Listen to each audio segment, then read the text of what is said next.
unfinished tomb, perhaps intended for Joseph of Arimathea's wife.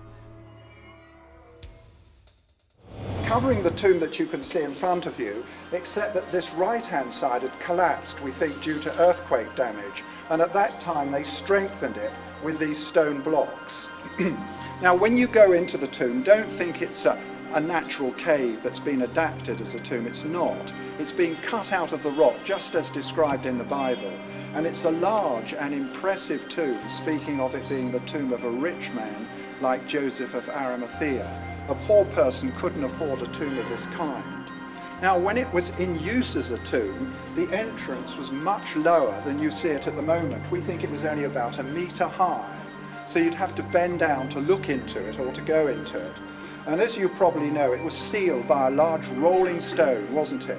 Now, we've never found that original stone, but it would have looked a little like that one behind you. Can you see that one there? That one's dated back to that period, so it gives you some idea of what it looked like.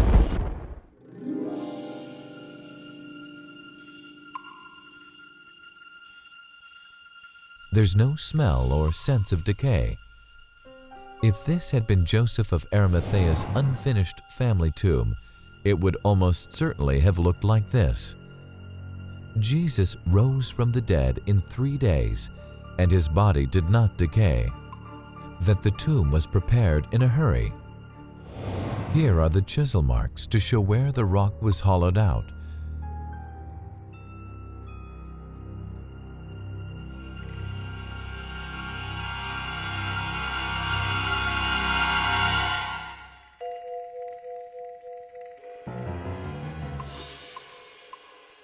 But something is far more interesting. Someone has extended the loculus. The burial chamber has been extended to make a body several inches taller than the person it was intended for.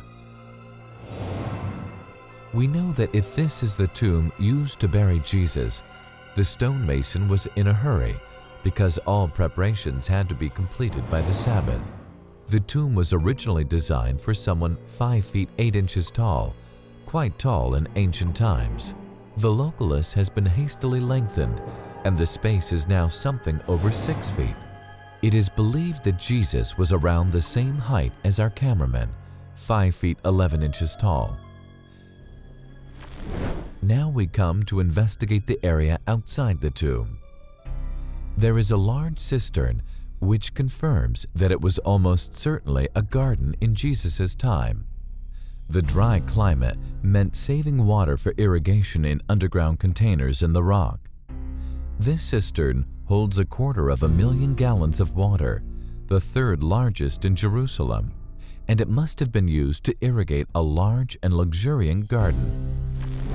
If I could remind you of a verse in John's Gospel, do you remember? It says in John's Gospel that at the place where Jesus was crucified there was a garden, and in the garden a new tomb in which no one had ever been laid.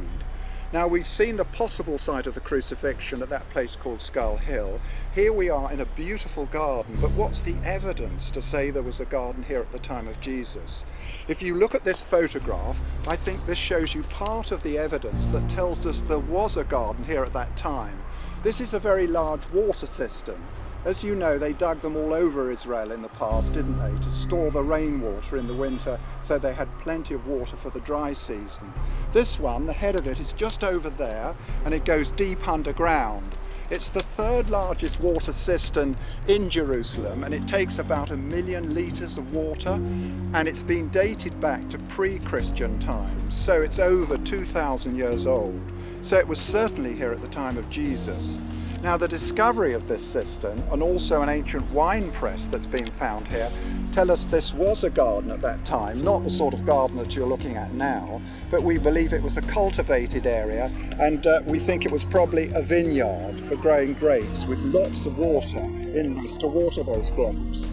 Now, because it's so extensive, it also suggests that it's a garden of a rich man like Joseph of Arimathea.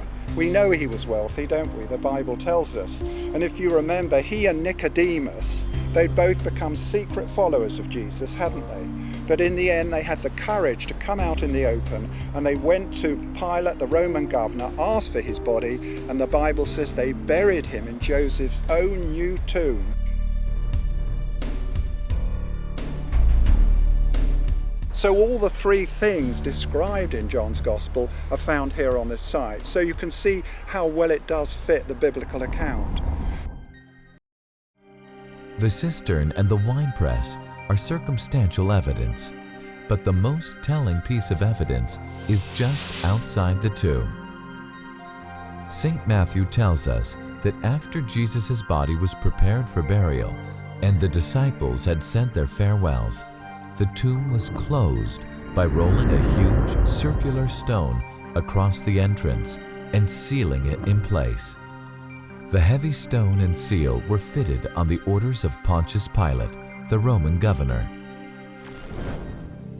The team visited the Jewish National and University Library in Israel to confirm the date of these ancient maps.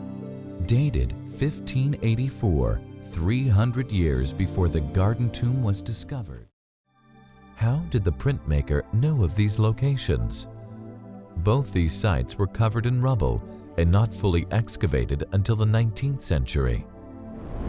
The city boundaries have changed and the walls have been rebuilt. But if we remove this section, we find Golgotha, both on a corner and outside the city walls, exactly where it should be according to the Gospels. We know from St. Matthew's Gospel that the crucifixion site was at a place called Golgotha, that is to say, a place of the skull, and we have seen this in the rock formation.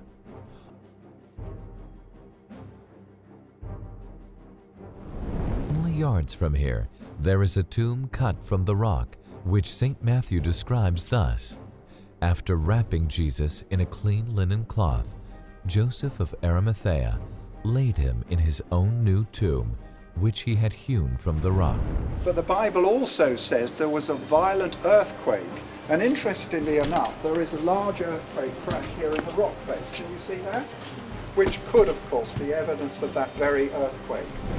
The tomb is large enough to accommodate not only Peter and John, but also the two angels Mary Magdalene saw in the tomb, in white sitting, one at the head and one at the feet, where the body of Jesus had lain.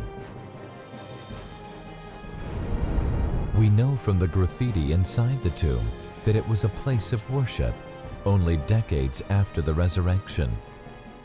Outside the tomb is evidence of a stone track and a piece of very old metal driven high up into the rock, which we think was a spike to prevent anyone breaking into the tomb and rolling the 9-ton stone away.